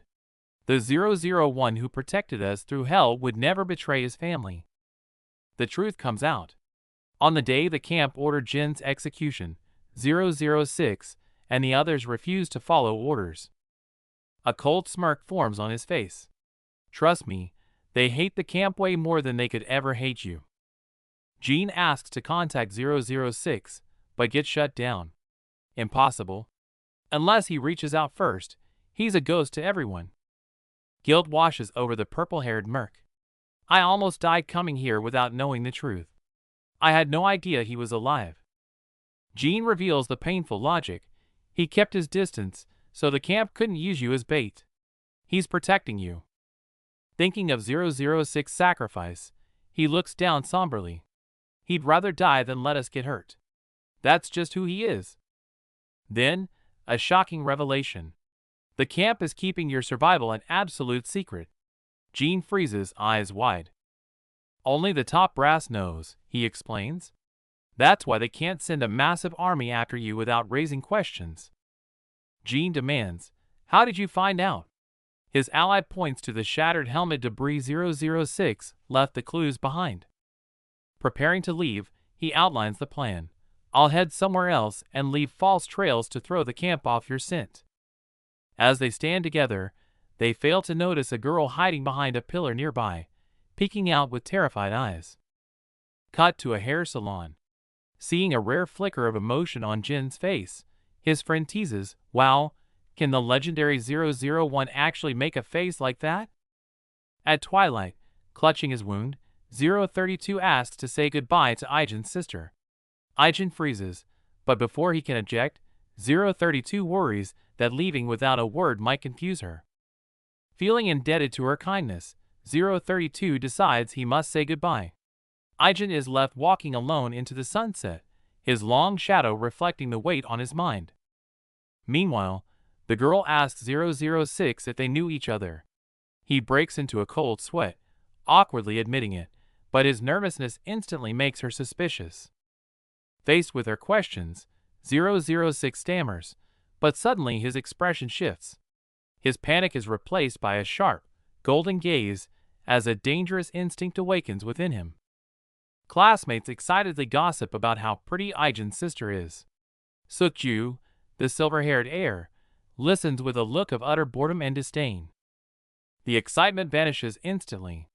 Sekju's cold attitude kills the mood, leaving the girl frozen in shock and awkward silence. Night falls over the quiet apartment, but a bloody tissue in the trash can screams of violence. Someone here is hiding a painful secret. 006 curls up next to a first aid kit, pain sharp in his side. In the silence, a realization hits him. Camp is deliberately keeping his survival a secret. He looks up, eyes sharp with suspicion.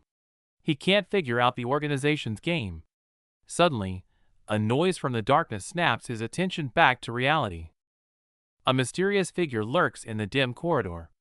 Piecing together the intel, a cruel realization dawns on him. Does 001 actually have a sister? Bloody images flash through his mind. Killer Aiden is about to breach the door when a sudden noise from inside stops him cold, putting him on high alert. Aiden aims his weapon without hesitation, the barrel glowing blue. Suddenly, the door opens, and a lazy voice drifts out. "Whoa, calm down." Before he can react, a shadow crashes down.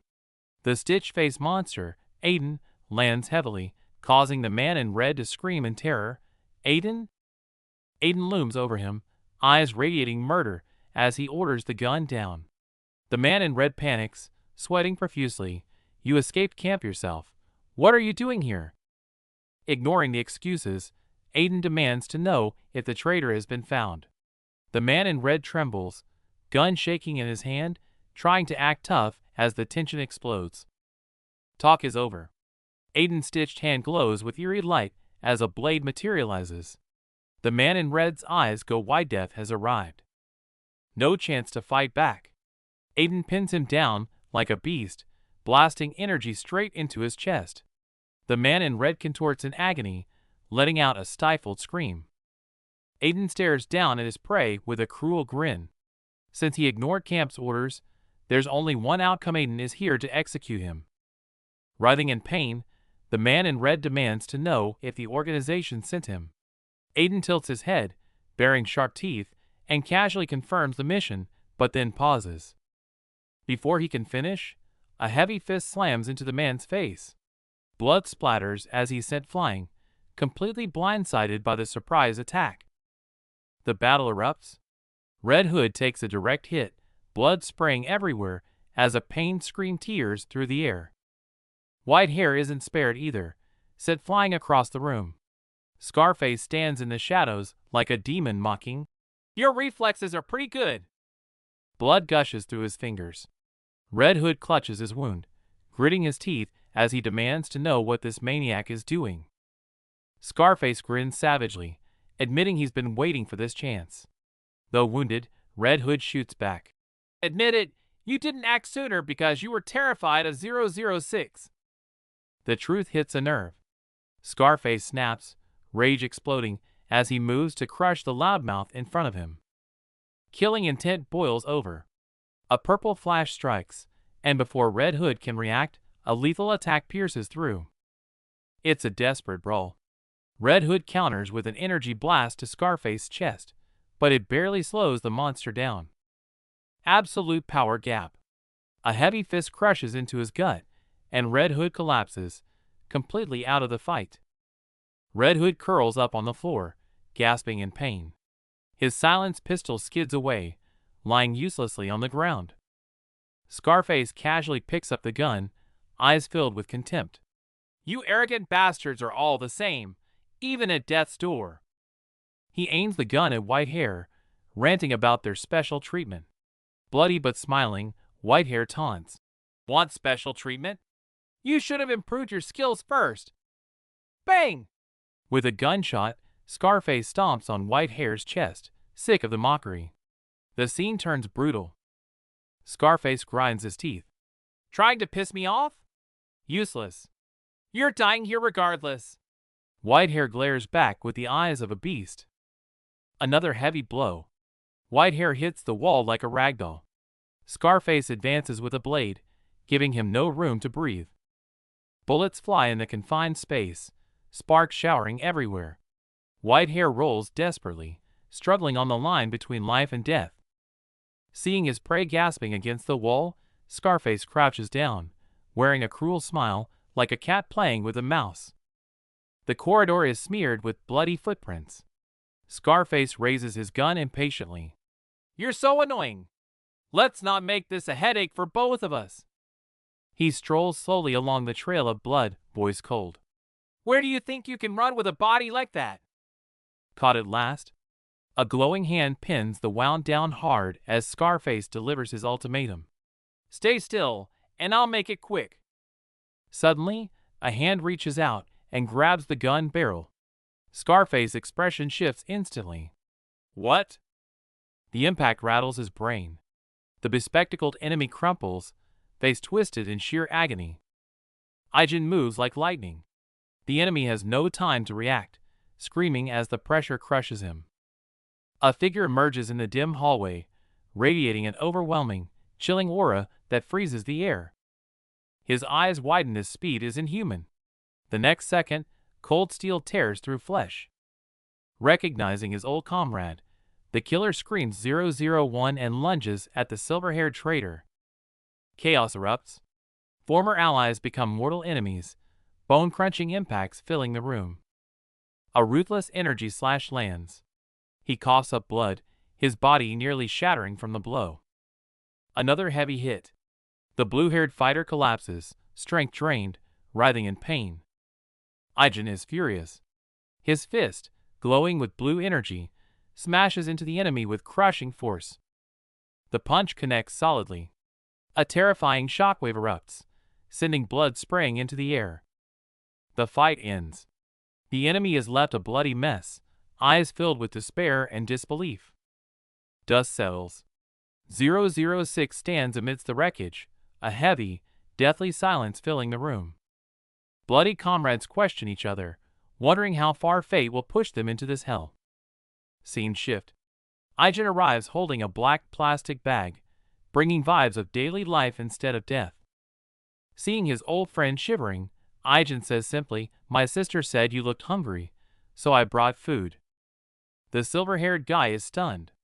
Holding the sushi, he wonders if this is some twisted punishment. He chuckles bitterly, asking the former war machine, "Did you hit your head or something, 001? Clutching the warmth, his gaze softens. Memories back. Is this who you really were all along? Meanwhile, SW Group executives scheme, thinking they've caught a big fish in their net. To protect Aijin, 006 accepts the collar. His thank you is a final farewell to freedom. Inside the interrogation room, the air is thick with tension. The security chief stares down the collared man, demanding to know if this mess ties back to his past. Expecting punishment, he's stunned when the boss drops the subject, offering support instead. He bows his head, relief washing over him. Alone in the empty conference room, the old man reflects. He was curious why the kid asked for help, but never expected him to take down a criminal single-handedly. The aide drops a bombshell, bullet holes everywhere. This wasn't a brawl, it was a war zone. The old man sinks into a heavy silence. Back in the SW Group lobby, Gene stands still in his signature green sweatshirt, calmly watching the sharp executive walk away. Memory flashes back to that bloody night. The blue-haired boy's eyes glow with a feral golden light, standing over a pool of blood. 006 was covered in blood, his mind cracking under the strain as he laughed maniacally. His teammate begged him to hold on, promising a safe haven. Bleeding out on the floor, the madman is stubborn as hell. He refuses a hospital, insisting he can patch himself up with just basic first aid. His partner panics. Injuries this bad need a doctor. But the wounded man refuses. A hospital record would lead the camp straight to them. Blood-soaked 006 drops a crazy plan. He's going back to the camp. His partner's eyes widen in shock. It's a suicide mission. Cornered, the gray-haired teammate analyzes the situation. The hit was ordered, but the killer had a personal grudge. Maybe that's their way out. Gene decides to gamble everything. Instead of hiding, he'll play dumb and ask the camp why they want him dead. One wrong move, and it's over. 006 is betting too. The camp thinks he's dead, so his sudden return might actually be the perfect cover. It's crazy logic, but it just might work. Jean realizes it's the only way. If he hides now, the camp will dig deeper and expose 006. To save his brother, he has to step into the light. Looking at the battered Jean, 006 makes his choice. Jean saved him once. Now he'll draw the fire and pay that debt, even if it costs him his life. This is goodbye. Lying in a pool of blood, 006 uses his last breath to give Jean one final order. Protect this life you have now. Memory fades. Executive Shinjia and her security chief suddenly appear in the lobby. Jean is caught off guard. He didn't expect them here. She came for business, but snaps when she sees Jean walking around like nothing happened. You're injured. Are you crazy? Jean looks awkward. A flash of the fight cuts in the moment the punch connected, tearing through the air with explosive power. Jean lies through his teeth, saying he's fine. Her expression softens into a smile as she makes an offer. If you're okay, then join me for dinner. Shinjia hits a wall. Before she can make her move, Aijin cuts her off. He's eating with family. She forces a bitter smile, knowing exactly what's happening. He's dodging her again. If personal appeals fail, try business. Jia pivots instantly, flashing a charming, slightly flushed smile as she dangles new bait. How about a high-paying part-time job? Aijin shuts it down instantly. Not now. Jia keeps her composure externally, but internally she's crushed. This kid is absolutely impenetrable. Aijin offers a polite escort out of courtesy, but Jia declines. The injured team leader watches the exchange, amused by the rare sight of his boss getting the cold shoulder. Watching Aijin leave, Jia marvels at his universal appeal. Then, her expression hardens as she turns to the team leader. Are you seriously planning to assign Aijin to Cha Sia? It's about the stalker threat. Jia puts her feelings aside and agrees with the logic. If Aijin is guarding Sia, no danger can touch her. It's the perfect countermeasure. Meanwhile, Aijin walks home alone, a giant question mark hanging over his head. He's totally oblivious to the schemes hatching behind his back or Jia's feelings. He turns the corner and finds Grandpa waiting under the street lamp. The old man flashes a mischievous, warm smile that melts Aijin's confusion instantly. Grandpa claims he's just getting fresh air, then drops the real topic. Dayun's birthday is coming up. The atmosphere shifts from suspense to pure family warmth. Now they're both stumped. Grandpa is terrified of buying the wrong gift for a sensitive teen, looking to Aijin for intel, but the ultimate soldier looks just as lost. Silence falls. Grandpa presses for clues, and Aijin racks his brain, only to realize he has no idea what his own sister actually likes. The guilt and the need for money sets in. Back in the office, Shinjia is buried in work when her phone rings. She glances at the screen and freezes. She definitely didn't expect him to call back so soon. A victorious smile curls on Jia's lips. On the other end, Aijin swallows his pride, looking hesitant in the dark, and awkwardly brings up the offer he rejected just hours ago. Aijin asks if the offer stands. Jia teases him, pretending to check her schedule for a dinner date, but Aijin bluntly corrects her. No, I mean the part-time job. Jia flushes with embarrassment, realizing she misread the room completely. She recovers quickly, her eyes narrowing with intrigue. Oh, that! Yes, the offer is still open. Business it is. Jia drops the location and time without missing a beat. The contract is set. The mercenary is reporting for duty tomorrow. Cut to the PC cafe. The boys are slacking off. One guy ignores the game lobby, glued to his screen, scrolling through celebrity gossip instead of playing. The screen is plastered with Cha Sia's face. Breaking news. The nation's sweetheart is starring in a new action drama. The boys are absolutely mesmerized. The bragging begins. Orange Jacket claims he saw her in the flesh while helping his cousin at an ad agency. His friends lean in, jaws dropping in pure envy. He totally loses it, screaming like a fanboy. 8 years of devotion paid off. She was even more perfect in reality. Little do they know, Aijin is about to meet their idol. Talk about a contrast. the deadly mercenaries 006 and 032 are totally fanboying over a pop star's photo, eyes practically glowing. Aijin just sips his drink, looking completely unimpressed by his squad's sudden obsession. The scene shifts to a massive studio packed with expensive gear and bright lights. This is Cha Sia's turf, and the air is thick with the busy tension of a professional production. Inside the private waiting room, superstar Cha Sia sits at her vanity. Despite her flawless makeup, her tense posture gives her away she's clearly anxious about this extra bodyguard arriving. The manager confirms the arrival with a serious look, but Sia pushes back. They already have a security team, why add another one?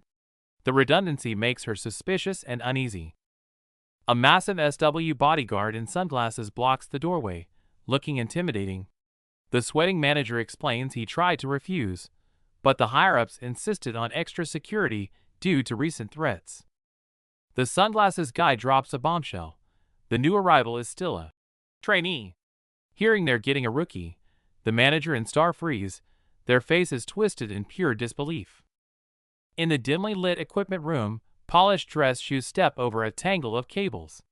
Someone is approaching silently, and the atmosphere suddenly shifts from busy to eerie. The crew stops working and turns their heads toward the entrance in unison. A strange vibe fills the room as everyone whispers, wondering who this sudden arrival could be.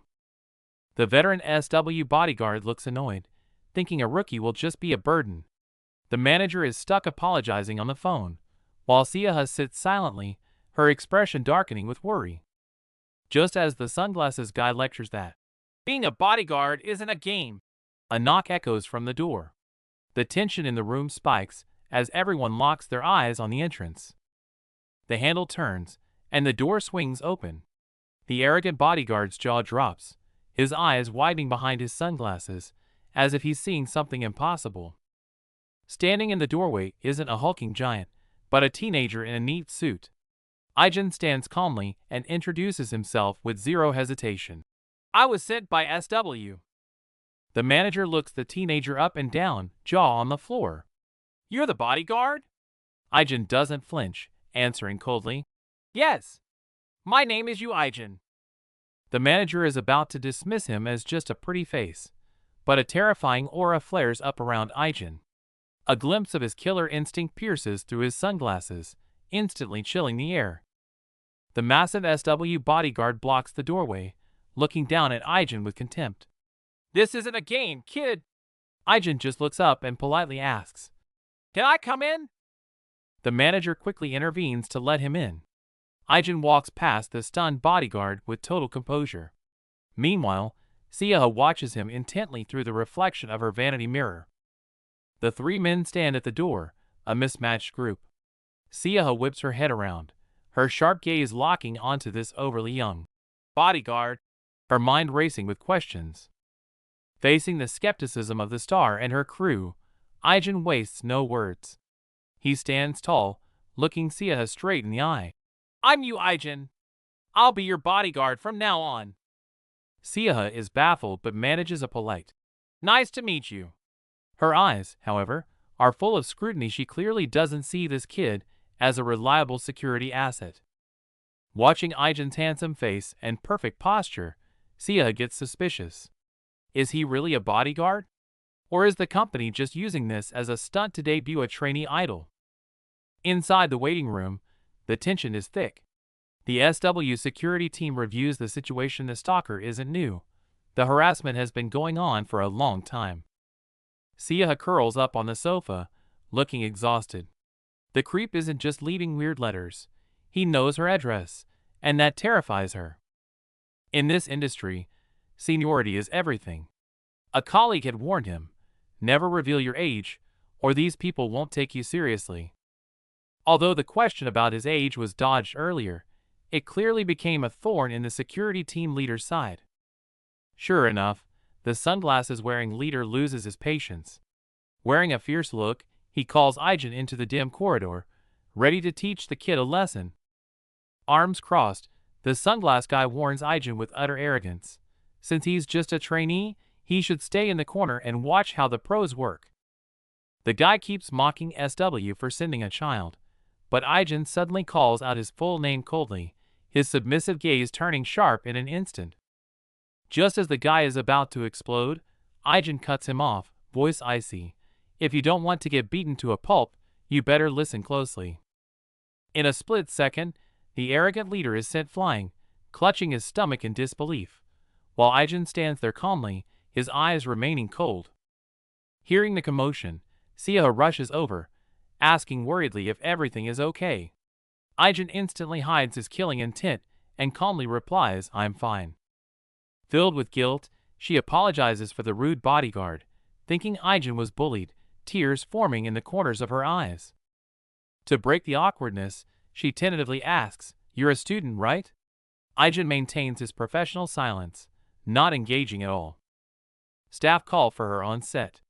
Sia takes a deep breath, instantly hiding her vulnerability and switching back into superstar mode for work. Before leaving, she turns back with a gentle smile, telling Aijin to relax, completely unaware of the dominance this boy just displayed. The bustle belongs to them. Aijin fades into the darkness alone. He doesn't need to relax, he only needs to eliminate every potential threat from the shadows. Meanwhile, SW executive Shinjia stares at her tablet, wondering if the injured boy is handling the mission smoothly. His comrade 006, arms and casts, is there too. They confirm Aijin is in position. Injured or not, he is still the legendary Aijin. They figure it's just a stalker, and with SW backing him up, Aijin is basically on a paid vacation to recover. Jia flashes a peace sign with a playful smile. For him, this should be a piece of cake, right? But the scene cuts to a hand clutching a hidden camera just discovered. Looks like this easy job isn't so simple after all. Cameras flash as the star poses, but in the shadows, the sunglasses guy ignores the show, whispering suspiciously into his comms. While the shoot continues, the security team leader corners Aijin with his goons, aggressively demanding why he's abandoned his post. Aijin calmly claims he was inspecting, and just as the team leader starts to mock him, the director's cut. "Great work," interrupts the bullying. It's a wrap. Cha Sia lets out a breath and grabs water from her manager, tired but relieved the job is done. Before anyone can relax, the mood shifts instantly and order barks out forbidding anyone from leaving, killing the vibe. The team leader announces the police are en route and everyone is a suspect, throwing the confused staff into a panic. Sia freezes in fear, clueless, until a photo is produced, proof of a hidden camera discovered on set. The tiny spy cam glints with a sinister purple light. Aijin stares at the device, his eyes turning cold. The team leader points to the waiting room as the location, and Sia turns pale, realizing her privacy was completely violated. Staff panic, whispering that security footage showed no one entering. It's a mystery how the device got there. The leader screams, "Why tell me now?" But Aijin calmly explains he waited to avoid panicking Sia during the shoot, knowing the culprit couldn't leave. Aijin's calm makes the team leader look like a clown. Furious, he lunges to snatch the evidence from Aijin's hand. Aijin ignores him, insisting on giving the evidence to the manager instead, sparking immediate hostility. Pulling rank, the team leader bullies the nervous manager into handing over the damn camera, taking control by force. Device in hand, he ignores the investigation and instead turns on Aijin, clutching the evidence while issuing a blatant threat. "You?" Outside, the team leader issues a direct challenge, clearly planning to teach this rebellious kid a lesson privately. In the hallway, he demands why Aijin didn't report it, only to get shut down. "I asked if you checked the room, and you lied that you did." Caught in his lie, the man snaps, grinning maniacally as he screams about respecting superiors to cover his incompetence. Aijin stares him down coldly, delivering a final blow. "You're not my superior." The man's fist clenches, rage boiling over. Words fail, fists fly. The team leader swings wildly amidst a backdrop of tension, while Aijin just smirks, ready to counter. 006 tries one last time to reason with his old comrade, fists clenched tight and glowing with unstable energy. He warns the redhead that this path won't help anyone. The redhead isn't listening, mocking 006 with a sneer behind his shades. He claims 006 is only acting tough because of the SW group's protection, or he'd be dead already. The confrontation ends in cold silence. Cut to the rainy streets, where a silver van speeds away, leaving the failed negotiation behind in the wet darkness. Inside the speeding van, tension is high. The blonde demands answers about the hidden camera, while the driver tries to reassure her that the investigation is ongoing. She worries they're overreacting, but the driver cuts in firmly. Eyes focused on the road, he promises they'll run their own investigation to uncover the truth. The car pulls over, and the tension softens slightly. With a brief, "Take care and rest," the vehicle drives off into the night, ending the long day. Meanwhile, 006 offers Aijin a ride to the station, but Aijin refuses immediately. Stubborn and independent as always, he turns to leave on his own terms. Aijin sprints away under the streetlights, moving like a shadow. 006 stands motionless, watching him go with a heavy, complicated gaze. Alone on the empty street, 006 lets out a long breath. With his back to the warm lights, he stands in solitude, burdened by the weight of his choices. Cut to sunset. Behind a large gate, the idol Chasiha peeks out cautiously. Hat down, mask up, she looks like she's sneaking out on a secret mission. She scans the area like a frightened animal, eyes darting nervously. Only after checking every corner does she dare to inch her way out. But she's caught immediately. Aijin appears behind her like a ghost, asking coldly why she hasn't left yet, freezing her in her tracks. Aijin tries to send her back, but she actually pushes back. Pointing at the convenience store, she pleads her case, insisting she just wants to buy something. Aijin states flatly that he'll go instead, it's his job. Defeated, Sia falls silent, glaring at him helplessly from behind her mask. Cut to the next scene, the argument is over, and they're sitting in the convenience store eating ramen. Mask off, she slurps the noodles happily, her mood instantly lifted. Between bites, she explains she usually gets takeout, but feels safe eating here because he's around. She admits that walking freely is her only escape from stress. She smiles bitterly, admitting she has no friends due to her career. When Aijin asks what she wants to do, she simply says, "Go to a PC cafe after school," leaving him stunned by her simple wish. When she realizes Aijin might agree, Sia's eyes pop open in total shock. Watching her freak out, Aijin wonders why she reacts exactly like a regular high school boy. They head straight for the PC cafe. Students at the entrance drop their jaws in disbelief. Seeing a top idol with a bodyguard here is absolutely surreal. Sia is in heaven, waving excitedly with sparkles all around her. Meanwhile, Aijin stands behind her like a stone statue, the stoic bodyguard contrasting perfectly with her bubbly energy. The internet cafe is buzzing. The group can hardly believe the stoic Aijin actually joined them for a gaming session. The boys are fawning over the Nuna in the hat, swearing she looks better in person, even if she sucks at the game. But when it comes to skills, reality hits. The celebrity gets defensive, only to be roasted. She and Aijin were absolute dead weight today. Roasting aside, laughter erupts. The superstar throws her head back, laughing freely, just another terrible gamer among friends. The party breaks up as night falls. Aijin slips back into bodyguard mode, while the three boys stand under the streetlight, still buzzing. As they watch them leave, it finally clicks. The Nuna they just teased for being bad at games was actually the superstar Chasiha. The boys lose it over their signed jackets. Inside the car, Sia is in high spirits, amused that her bodyguard is just a high schooler. As they drive, she turns to Aijin with genuine gratitude. Thanks to him, she finally got to experience a carefree night at a PC bang. Her smile fades as she opens up. Being a child star meant trading her childhood and friends for fame, leaving her truly lonely. She asks why he took this job. When Aijin says it's for his sister's birthday gift, she covers her mouth, touched by his pure motive. Envious of his sibling bond, she offers to drive him home.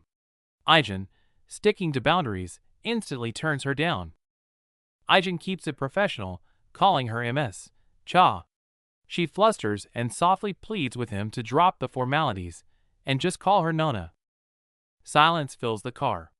Aijin stares out the window, balancing his professional restraint with a hint of awkwardness. They arrive, but the mood shifts instantly as they step out.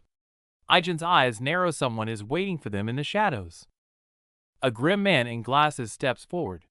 Sia claims he's an acquaintance, but her stiff posture screams fear. The man coldly states the director is looking for her. Sia pales, clearly terrified of whoever summoned her. Blocked by the imposing men, Sia trembles. This isn't an invitation, it's a threat, and she's being cornered. The suit notices Aijin and glares, warning him to stay out of it.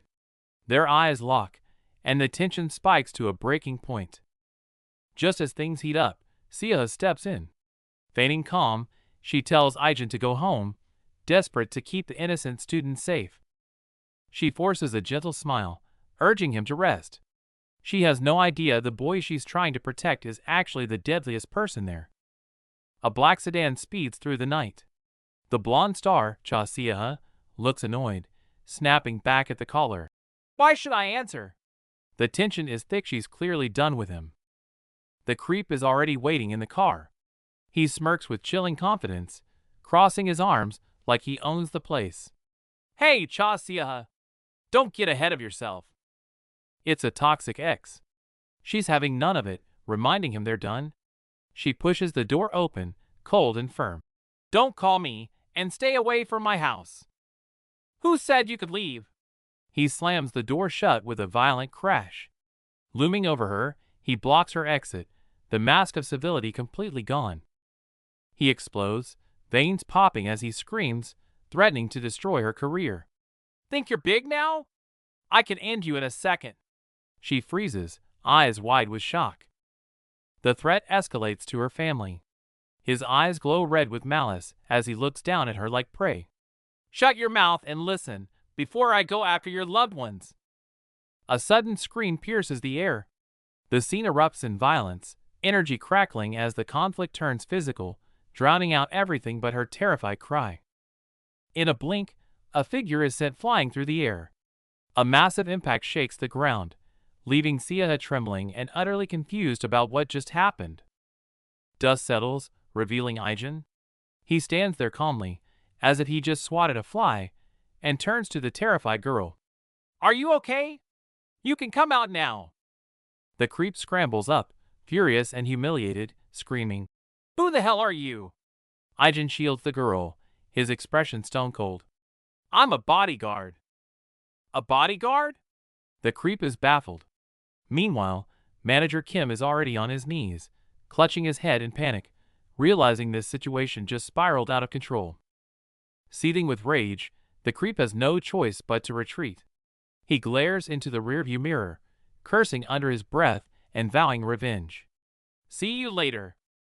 The danger is gone, but she's panicked. Hands over her mouth, she asks, Do you have any idea who he is? Aijin just tilts his head, completely unfazed. I just did my job. Aijin doesn't bother explaining. He turns around, signaling her to follow. Let's go! I'll leave once you're inside. Cold, professional, and safe. At her door, the tension finally breaks. The star looks at her silent protector, the fear in her eyes replaced by a genuine smile. Thanks for helping me.